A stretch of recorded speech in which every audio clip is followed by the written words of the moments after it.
El Boeing 737 es uno de los aviones de pasajeros más comunes del mundo. Por todo el planeta, esta nave ha transportado a más de 12.000 millones de pasajeros. Es la piedra angular de la industria de la aviación.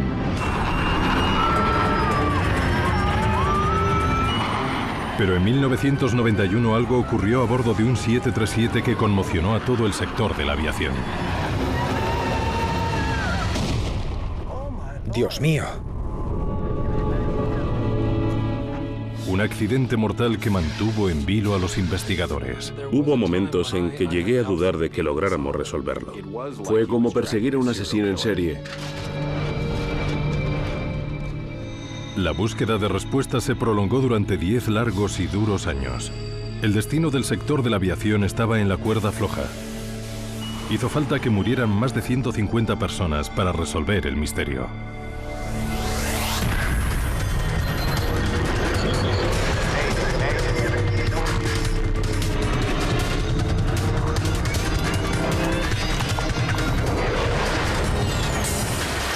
Catástrofes aéreas. Esta es una historia real basada en los informes oficiales y en los testimonios de testigos oculares. Peligro oculto. 9:40 de la mañana del 3 de marzo de 1991. Después de un corto viaje de 17 minutos desde Denver, el vuelo 585 de la United Airlines realiza la maniobra de aproximación a Colorado Springs. Parece el día perfecto para volar, pero surgen problemas en el aire.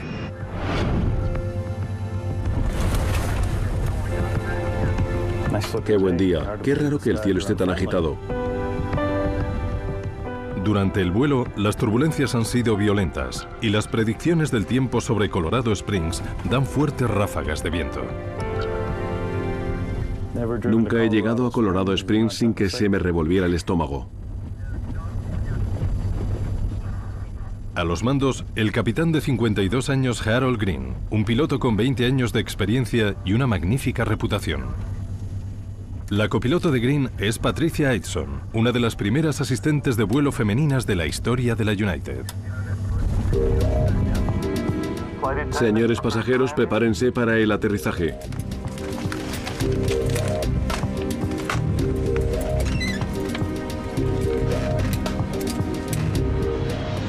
En el aeropuerto municipal de Colorado Springs, el controlador de tráfico aéreo James Rayfield se dispone a dar las órdenes pertinentes al vuelo 585 para que aterrice. United 585 notifica aeropuerto a la vista. Ya. Sí. Aeropuerto a la vista. United 585. Desplegando tren de aterrizaje. United 585, permiso para aproximación visual a pista 35 en servicio. Condiciones meteorológicas, viento 320 grados, ráfagas de 16 a 29. Al reducir la velocidad del vuelo 585 es más vulnerable a las turbulencias. Aitson quiere saber cómo han sido los aterrizajes de otros vuelos. ¿Algún informe de los últimos vuelos sobre pérdida o aumento de velocidad relativa? De acuerdo. A 500 pies una pérdida de 50 nudos. A 400 pies un aumento de 15 nudos y a 150 pies un aumento de 20 nudos. Vaya, parece que va a estar movidito. Gracias. Comenzamos el descenso.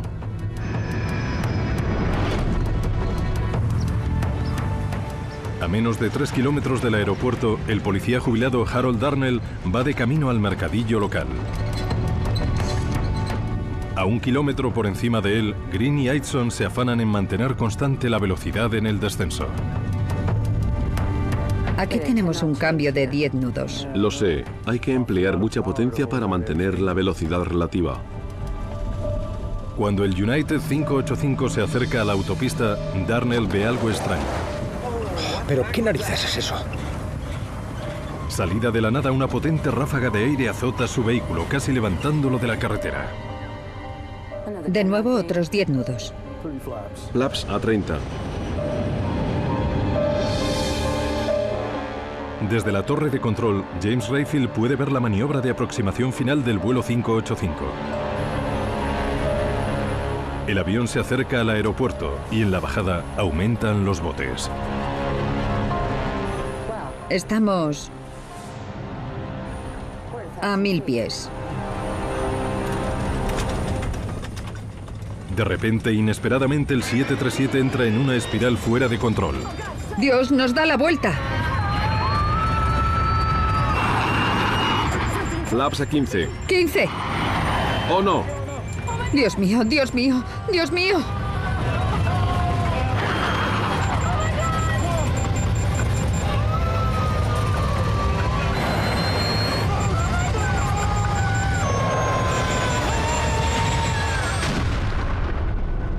Dios mío. ¡Accidente! ¡Accidente!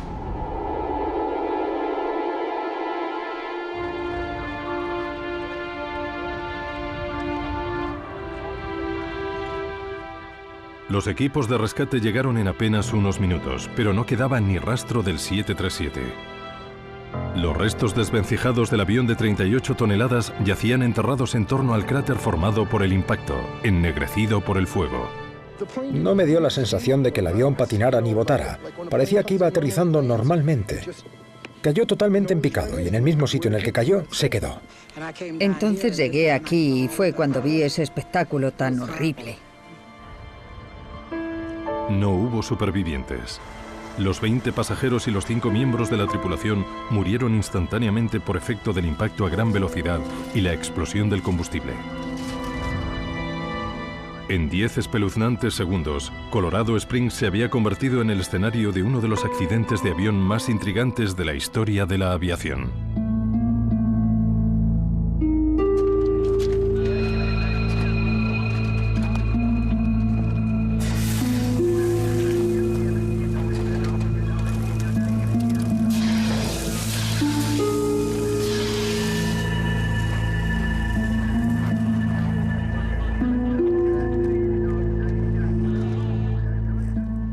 Esa misma noche, los investigadores de la Comisión Nacional para la Seguridad en el Transporte, NTSB, llegaron a Colorado Springs. Conocido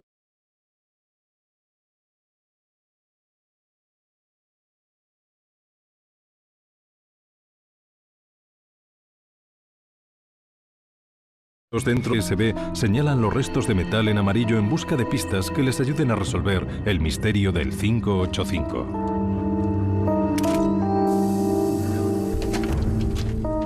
Como en la investigación de un asesinato en masa, es una penosa tarea revisar el escenario de un accidente de avión.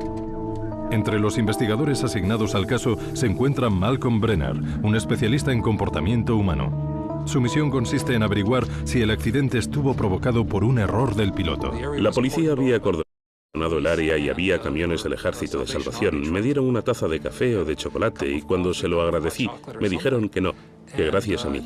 Y en su mirada vi la compasión que sentían por mí, por tenerme que meter en aquel amasijo.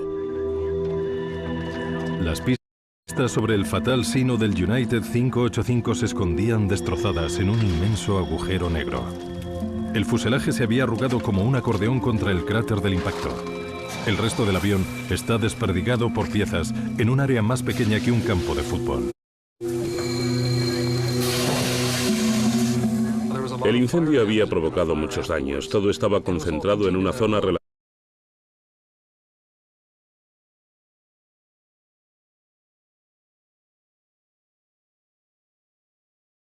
pequeña, lo que podía hacer pensar que el avión estaría intacto. Si hubiera habido una explosión en el aire o algo hubiera salido despedido del avión, el área del accidente hubiera sido, en teoría, mucho mayor. En cuanto vi el mal estado en el que se encontraban las partes, supe que tardaríamos mucho en resolver el misterioso accidente.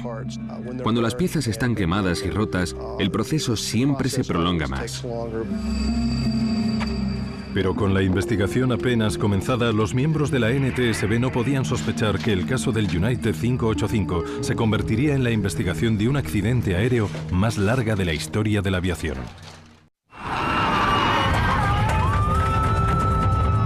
Flaps a 15. 15. Un claro día de finales de invierno de 1991 se convertía así en mortal en apenas 10 segundos.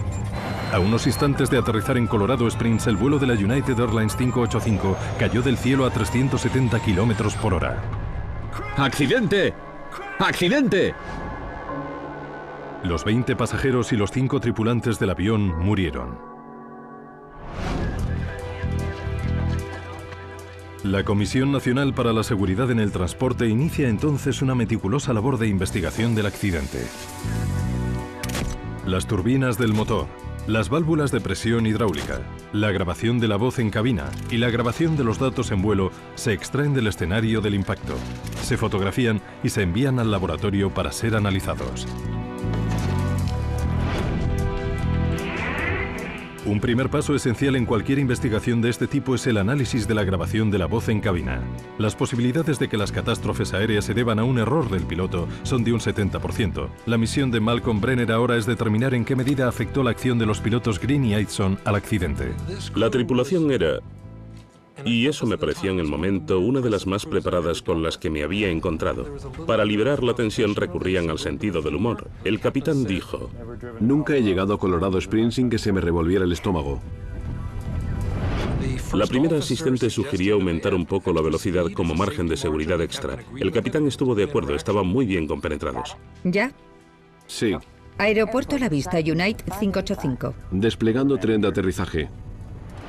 La primera impresión era, en cualquier caso, que una tripulación muy profesional se había topado con un imprevisto. De nuevo, esto me llevaba a conceder más peso a la hipótesis de un fallo técnico. Cuanto más se sabía sobre el vuelo 585, más solidez cobraba la sospecha del fallo mecánico.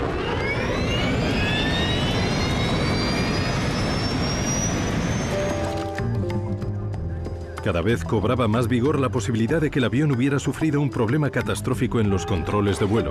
Los investigadores enseguida empezaron a sospechar del timón de cola. Después de descartar el fallo en otras superficies flexibles de control de vuelo que pensábamos que podía haber contribuido al vuelco, empezamos a encontrarnos en el timón de cola. Levántalo para que pueda echarle un vistazo. Los investigadores empezaron a examinar el timón de cola sobre el terreno, pero la violencia del impacto complicaba extremadamente la tarea. No queda casi nada.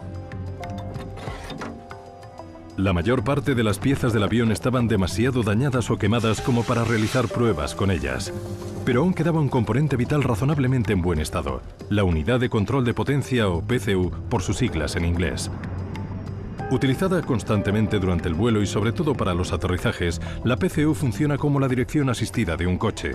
Cuando el piloto pisa el pedal del timón de cola, la PCU emplea un líquido hidráulico que convierte los movimientos suaves del pie del piloto en la presión necesaria para mover el enorme timón de un 737. El sistema central de la PCU es un mecanismo llamado servoválvula alterna.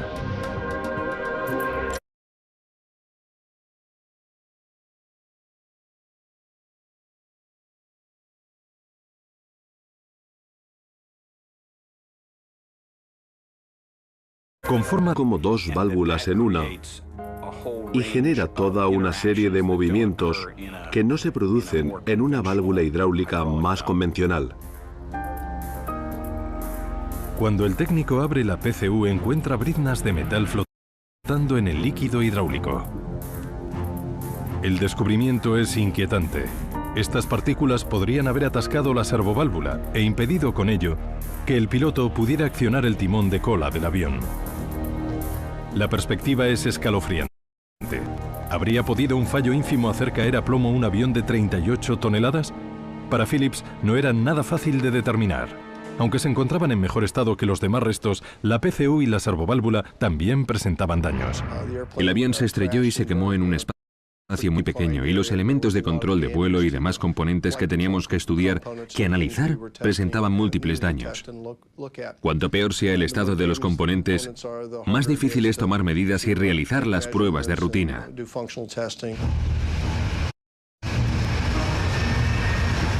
Para analizar lo que sí podía, Phillips viaja a California a los laboratorios de Parker Hannifin, donde se había fabricado la unidad de control del timón de cola.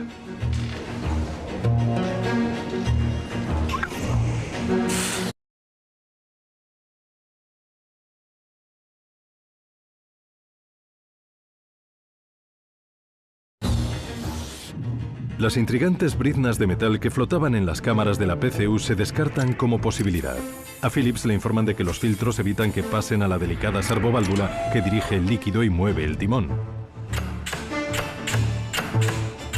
No se encuentra nada más que pueda explicar el movimiento repentino del timón de cola del vuelo 585. No teníamos indicio o información alguna que apuntara siquiera a que la PCU del timón de cola, la servoválvula ni ningún otro componente del sistema de control de vuelo fuera el culpable del accidente. Con Phillips en un callejón sin salida, como sospechoso principal, solo quedaba ya el mal tiempo de la montaña. El experto en catástrofes aéreas relacionadas con las condiciones climáticas, Greg Salotolo, trata de averiguar si los fuertes vientos del día del accidente pudieron ser un factor determinante. Existe un registro de accidentes de avión atribuidos a las ondas de montaña y a los rotores. En 1966 se desintegró el rotor de un BOAC 707 cerca del monte Fuji. Cuando los vientos fuertes chocan contra los picos de las montañas, forman los llamados rotores de viento a sotavento. Son corrientes de aire invisibles que llegan desde abajo y muy turbulentas, que empujan el avión con una potencia asombrosa y son realmente peligrosas para volar. Teníamos pruebas bastante contundentes por el examen de la superficie, los datos recogidos en vuelo y los testimonios de los testigos oculares de que los rotores podían ser una posibilidad. Salotolo escucha a varios testigos oculares hablar de unos vientos raros de montaña el día del accidente. Uno de los testimonios más intrigantes es el de Harold Darnell. Oh, ¿pero qué narices es eso? Cuyo camión se vio frenado por una potente ráfaga de aire momentos antes de que el 585 se estrellara. Pero a medida que Greg Salotolo indaga en los indicios, la teoría de que un viento rotor hiciera caer el avión del cielo se antoja cada vez menos probable. No había pruebas en el registro de los datos de vuelo del 585 de que hubieran sentido ese viento. Lo que la grabadora de vuelo registró fue una brusca y mortal pérdida de altura mientras el avión se acercaba a tierra.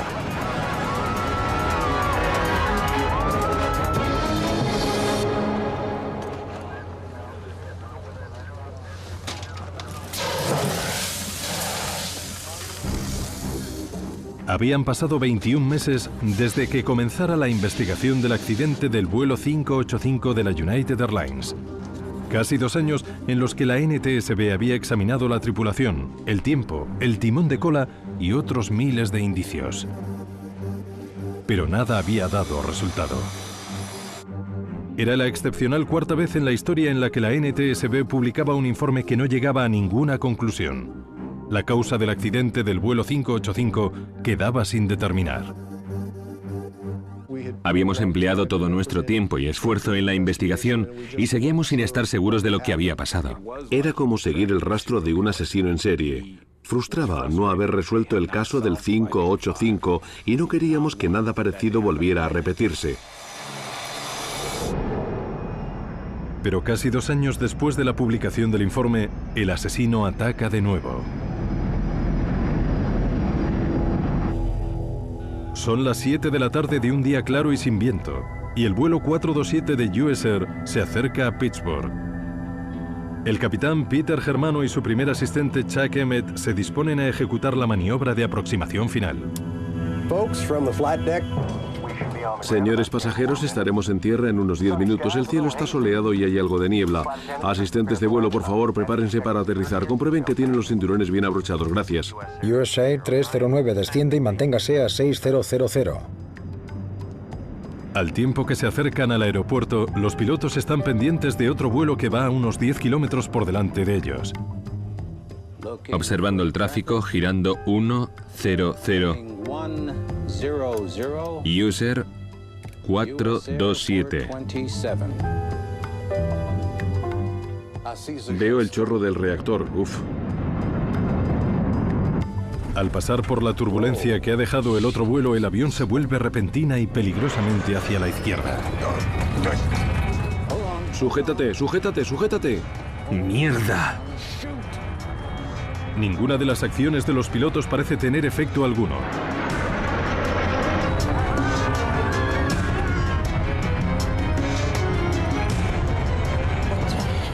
¿Pero qué es esto? ¿Qué pasa? ¡Mierda!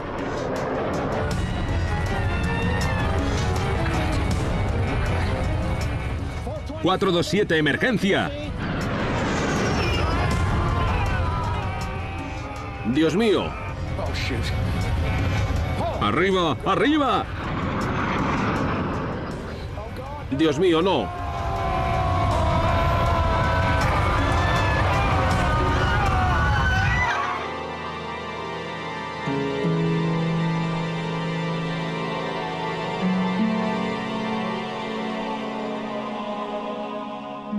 El equipo de rescate llega rápido, pero desgraciadamente el destino del vuelo 427 está claro. No hay esperanza ni para los 132 pasajeros ni para la tripulación. La masacre humana es tal que las autoridades declaran la zona del accidente de riesgo para la vida. El accidente del 427 de US Air fue el primer accidente de avión en Estados Unidos para cuya investigación se utilizaron trajes de protección especial y eso lo complicó aún más.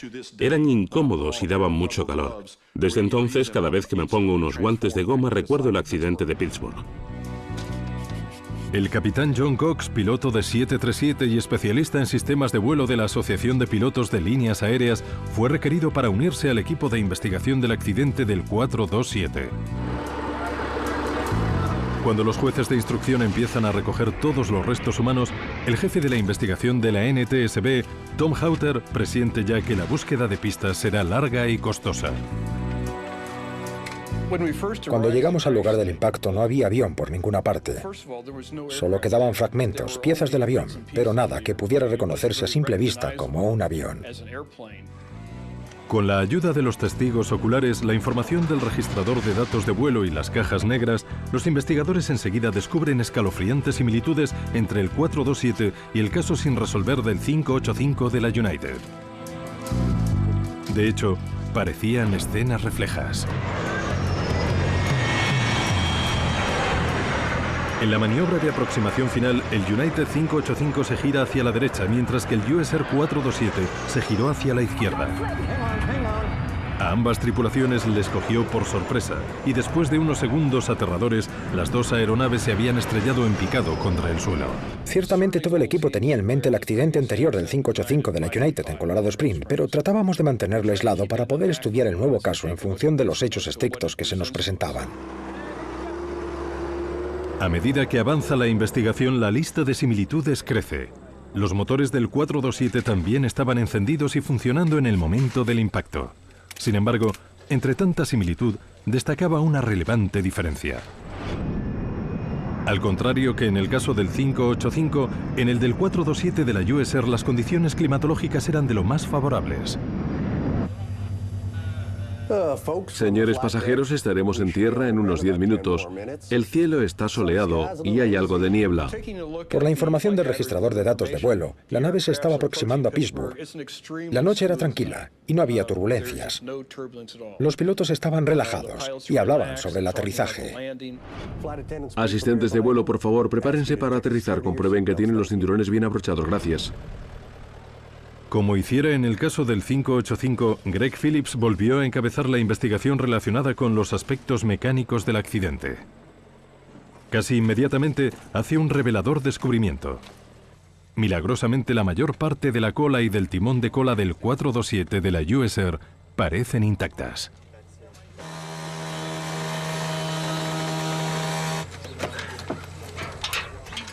Los dispositivos hidráulicos del interior de la cola tampoco han sufrido muchos daños. Phillips y Hauter disponen las partes para enviarlas al fabricante, Parker Hannifin, para realizarles las pruebas pertinentes lo antes posible. Necesitan respuestas. Entre tanto, aumenta rápidamente la presión sobre la NTSB para resolver el caso.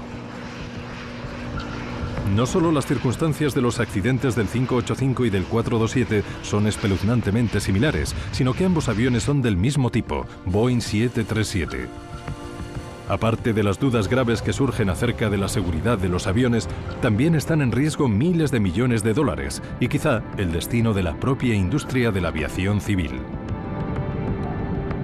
Como investigadores, no es aceptable el hecho de tener dos accidentes de 737 sin resolver. El avión es un medio de locomoción demasiado utilizado y transporta a demasiadas personas como para poder aceptar un no resuelto como respuesta. El del 427 era un accidente sin causa determinada. No habíamos encontrado el motivo. Si se producía un tercer accidente con un 737 en circunstancias parecidas, era posible que la flota de 737 tuviera que retirarse por completo. Cuidado con eso.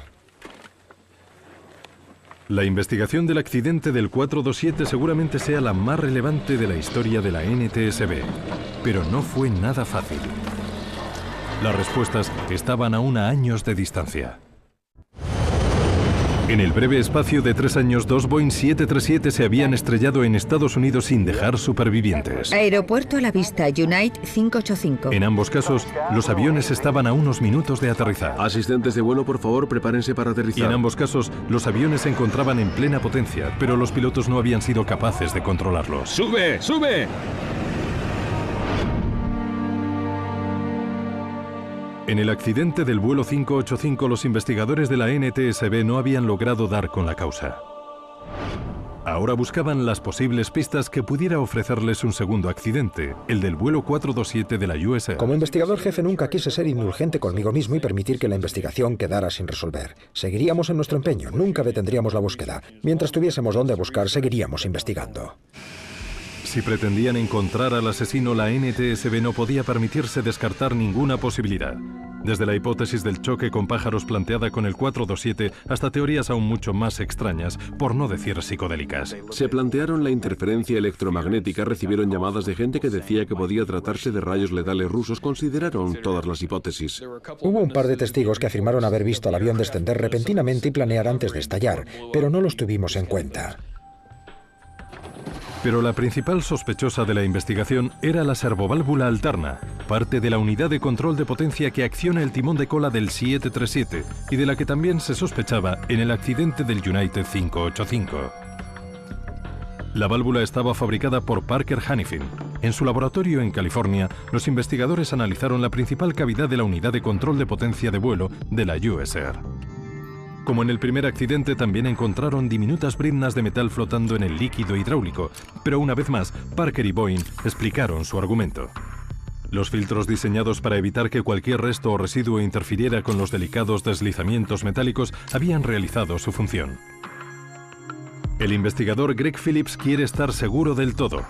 Si las briznas habían bloqueado los deslizamientos, tendría que haber quedado alguna marca en el lugar en que habían friccionado con el metal. Pero Phillips no encontró ninguna. Otra vez. Vale. Phillips pidió a los técnicos todas las pruebas que se le ocurrieron para la servoválvula del vuelo 427 en su intento por encontrar cuál era el fallo.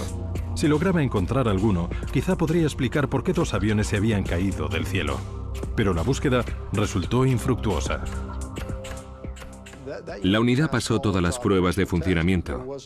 No había ningún indicio de que hubiera fallado porque funcionaba dentro de los parámetros supuestos. Una vez más, los investigadores se ven obligados a girar el foco hacia los pilotos.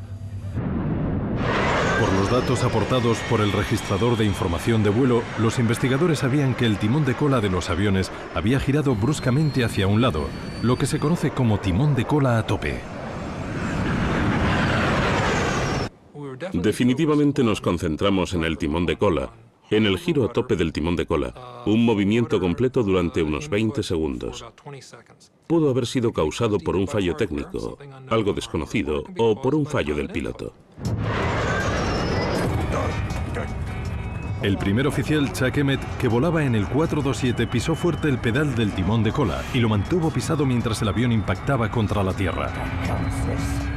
Eso suscitaba una peliaguda duda. ¿Acaso estaba intentando estrellar voluntariamente el avión? Atendiendo a los hechos y por mi propia experiencia como piloto, esa no parecía una hipótesis muy probable. ¿Qué narices pasa? El especialista en comportamiento humano Malcolm Brenner escucha atentamente la grabación de las cajas negras en busca de alguna prueba. ¿Pero qué? ¡No! ¡Dios mío! Los micrófonos los tienes pegados a la boca y se oye igual que se oiría en persona o incluso mejor porque se oye la respiración también. Veo el chorro del reactor. Uf. Las grabaciones de la cabina indican que el 427 empieza a tener problemas en el momento en que atraviesa la estela del 727 de Delta Airlines, que ha pasado justo antes que ellos. A ambos pilotos les llamaba la atención el chorro. Veo el chorro del reactor. El primer oficial se interrumpe al final de la frase "veo el chorro del reactor" con un "uf". Algo tuvo que pasar entonces, porque el capitán dice: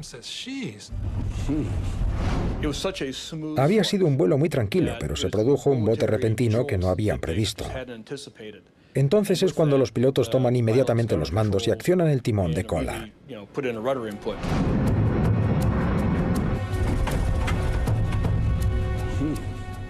La grabación de la cabina registra incluso el sonido del golpazo de la turbulencia provocada por el chorro del avión anterior cuando el 427 la atraviesa.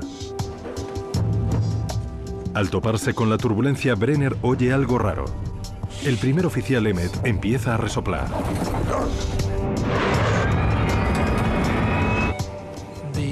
Esos gruñidos no son normales.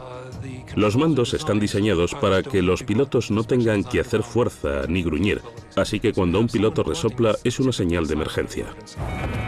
Comparando los datos de la grabadora del avión con las voces de la tripulación, Brenner confirma que los gruñidos de Emmett comienzan una fracción de segundo después de que pisara a fondo el pedal del timón de cola y 3 o 4 segundos después de atravesar la turbulencia de la estela del avión anterior.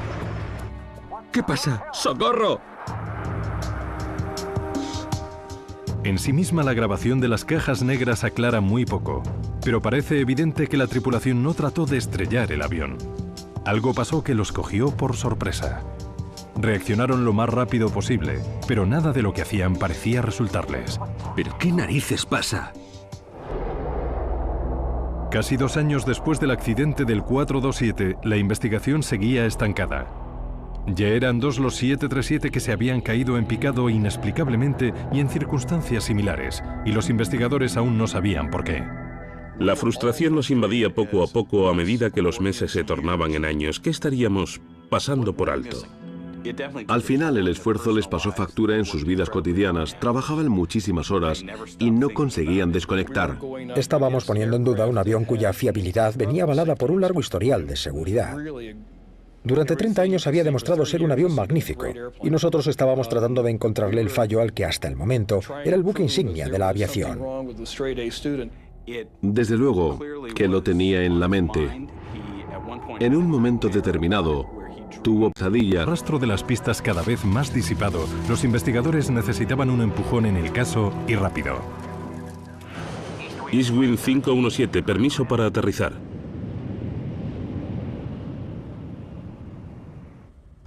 El 9 de junio de 1996 consiguen por fin el impulso que estaban buscando.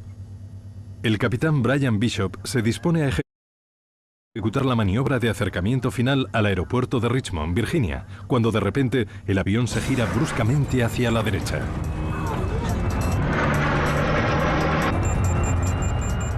No sabíamos la magnitud, pero estaba claro que teníamos un problema en el timón de cola. Giré el volante de mando en la dirección opuesta y pisé fuerte el pedal contrario del timón de cola, pero el pedal no movía el timón.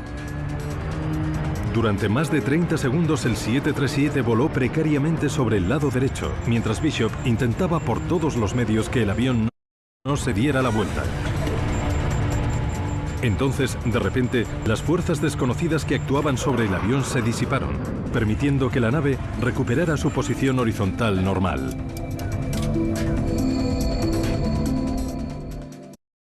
En cuestión de segundos, el avión se liberó de las fuerzas y volvió a la normalidad. Empezamos a realizar todas las comprobaciones de rutina y antes de que me diera tiempo a terminar la frase, de repente otra vez.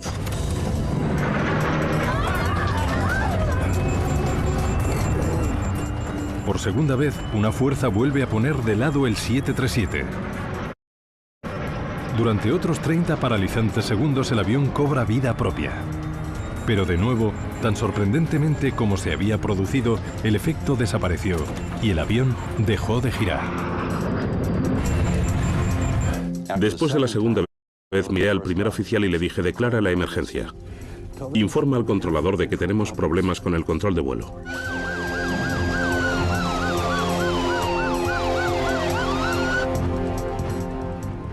A medida que descienden, el riesgo aumenta. aumenta. Si el avión sufriera un tercer episodio, no tendrían velocidad relativa suficiente para recuperarse. En un momento determinado le digo a mi primer oficial que mire por la ventana y busque un punto oscuro. Era de noche y lo que pretendíamos era evitar vecindarios o áreas pobladas. Con toda la tranquilidad de la que pudo hacer acopio, me indicó dónde había uno.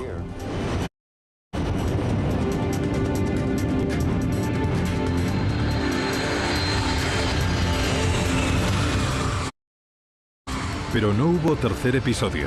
Bishop consigue darle altura y velocidad al 517 y aterriza sin problemas.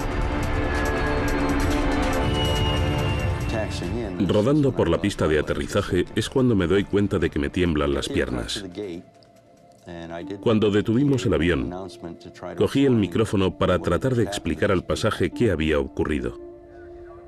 Pero cuando lo tenía en la mano, me di cuenta de que no podía decir nada que fuera a arreglar las cosas.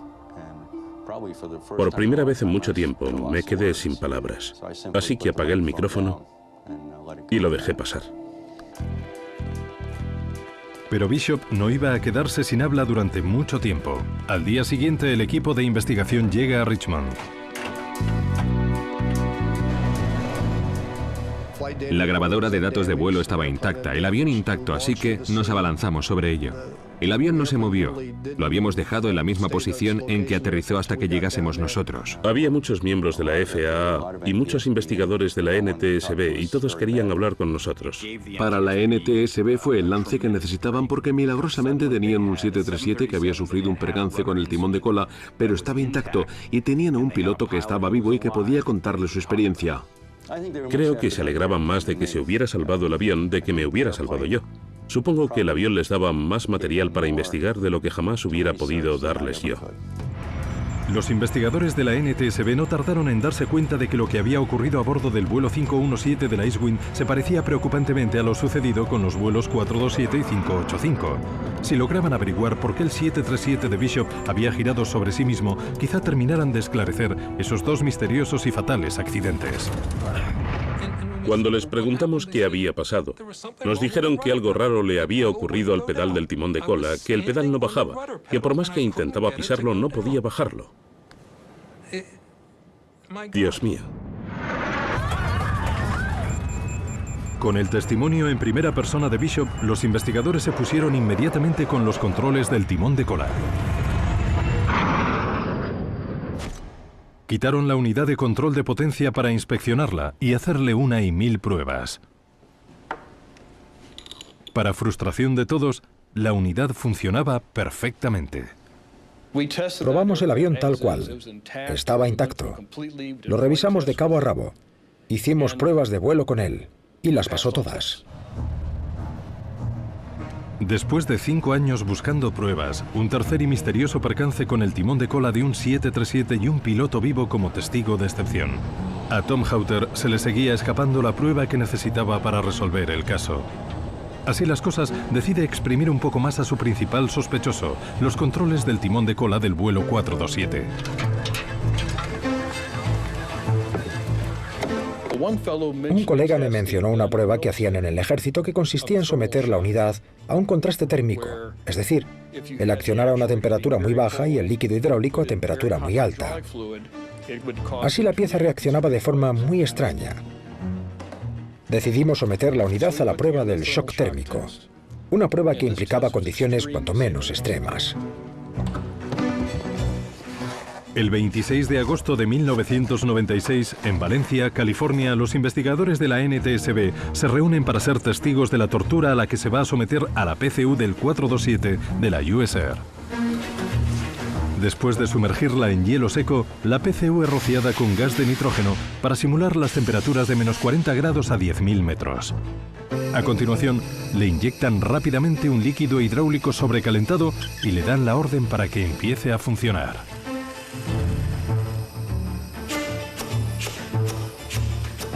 Según estábamos allí observando y escuchando al accionador girar hacia la izquierda y hacia la derecha, de repente se paró sin que nadie le ordenara parar. Se ha quedado bloqueada. Ha dejado de funcionar por completo. Mirad.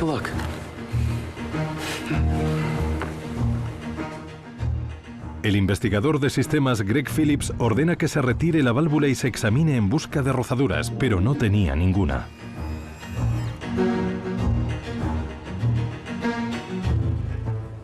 Mirad, no deja ni rastro.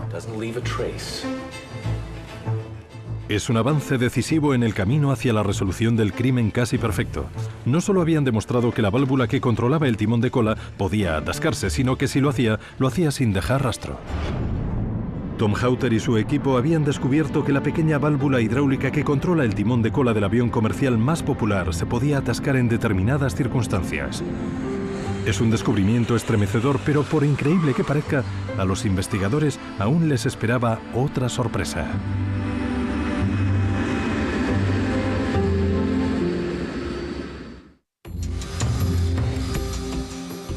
15 de octubre de 1996. Durante los últimos años, la Comisión Nacional para la Seguridad en el Transporte había estado dedicada a resolver el caso más complicado de su historia. 2 accidentes sin relación ninguna, pero asombrosamente similares. En el accidente del 585 de la United murieron 25 pasajeros y la tripulación. 3 años después, la catástrofe del 427 de la US Air se cobró otras 132 vidas.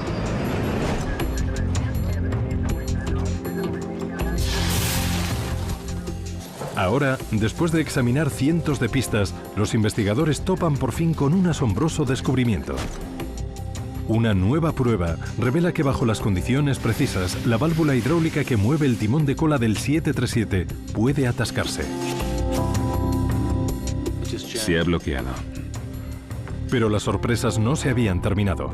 El progreso más significativo vino de manos de un ingeniero de Boeing que examinó los datos de las pruebas y descubrió algunas cifras que indicaban que la válvula en esos momentos se había invertido. ¡Jesús! La revelación deja a todos petrificados. No solo es que la servoválvula se atascara, sino que podía funcionar a la inversa. Eso significaba que cada vez que el piloto tratara de corregir el giro pisando el pedal de timón de cola, el timón giraría en la dirección opuesta a la indicada, provocando con ello los fatales accidentes. Imagínense que la dirección de su coche responde a la inversa, que giran a la derecha y va a la izquierda. Pero este fallo no lo descubren hasta que se salen de la carretera. En estos casos, los pilotos se estaban enfrentando a algo tan excepcional que no sabían lo que estaba pasando. ¿Pero qué narices es esto? Ahora tenían ya la prueba de que la válvula tenía características únicas. No solo podía bloquearse, sino funcionar a la inversa. 427, emergencia.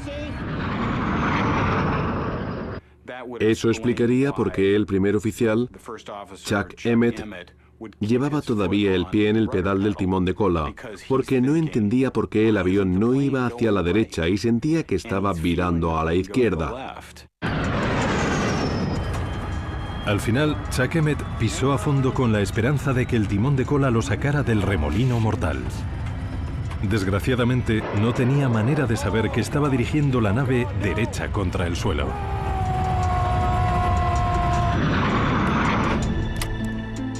Nunca he llegado a Colorado Springs sin que se me revolviera el estómago. Señores pasajeros, prepárense para el aterrizaje. Satisfechos por haber hallado por fin la causa del accidente del 427 de la US Air, los investigadores de la NTSB se concentran ahora en el otro caso pendiente de solución, el del 585 de la United. Otros 10 nudos. Volviendo a Colorado Springs, se puede seguir la progresión de lo que el capitán está haciendo. Está cerca del suelo y de repente el timón de cola se mueve en sentido contrario, con lo que decide pisar un poco el pedal, pero el pedal se resiste y le empuja la pierna hacia atrás violentamente. Dios, nos da la vuelta. Flaps a 15. 15. La inversión del timón de cola encaja con la información que tengo de la tripulación y su preparación. Pudimos comprobarlo en el modo de fallos. Encajaba con la grabación de los datos de vuelo de cada uno de los aviones. Encajaba como un guante. Teníamos mucha más información para aplicar a la investigación del 585. Y basándonos en ella, rehicimos el informe del accidente.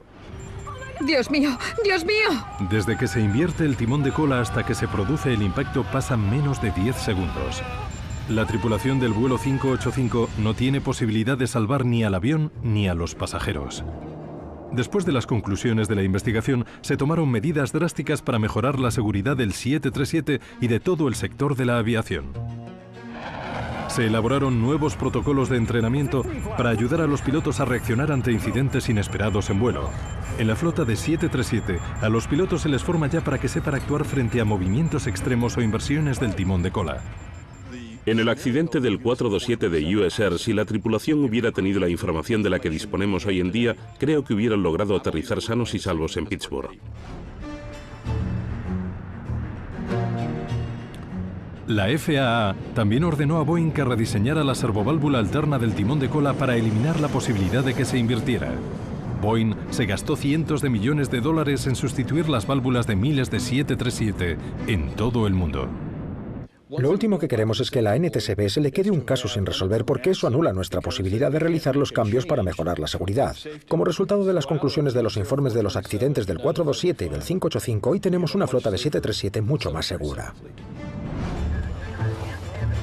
No resolvió bien el caso, pero después de hablar con muchísimas personas y muchísimos pilotos, ingenieros y trabajadores de Boeing, y pasar mucho tiempo con los investigadores, estoy convencido de que sí lo resolvieron. Desde la sustitución de las servoválvulas de los 737, el avión más popular y rentable del mundo no ha vuelto a tener un accidente semejante.